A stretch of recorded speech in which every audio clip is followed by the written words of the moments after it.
নমস্কার বন্ধুরা, আপনারা দেখছেন স্টারেদের অন্দরমহল। দুই বাংলারই ভীষণ জনপ্রিয় নায়িকা নুসরাত ফারিয়া। যৌথ প্রযোজনার বাংলার একাধিক ছবিতে কাজ করেছেন তিনি। স্বাভাবিকভাবেই বাংলাতেও বিরাট ফ্যানবেস রয়েছে নায়িকার। আর সপ্তাহের শেষে আচমকাই তাদের প্রিয় নায়িকার অসুস্থতার কথা শুনে উদ্বিগ্ন ভক্তরা। হ্যাঁ, গতকাল অসুস্থ হয়ে হাসপাতালে ভর্তি অভিনেত্রী নুসরাত ফারিয়া। নিজের বাড়িতেই হঠাৎ করে জ্ঞান হারান তিনি। তড়িঘড়ি তাকে নিয়ে যাওয়া হয় নিকটবর্তী হাসপাতালে। রাতভর চিকিৎসার পর আপাতত সুস্থ আছেন নুসরাত। তবে কিছু পরীক্ষার জন্য তাকে হাসপাতালে যেতে হবে। কিন্তু কি হয়েছিল অভিনেত্রীর?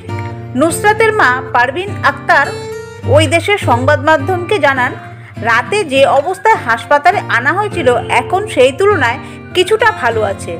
সিটি স্ক্যান করার কথা ছিল, কিন্তু ডক্টর নেই বলে দুদিন পর আসতে বলেছেন। বেশ কিছুদিন ধরে গ্যাস্ট্রিকজনিত সমস্যায় ভুগছিল, ঠিক মতন খাওয়া দাওয়া করছিল না, সঙ্গে মাথায় অসহ্য যন্ত্রণা। তারপরেই মারাত্মক রকম দুর্বল হয়ে পড়ে এবং জ্ঞান হারায়। আপাতত মেয়ের জন্য অনুরাগীদের দোয়া করতে বলেন নুসরাতের মা।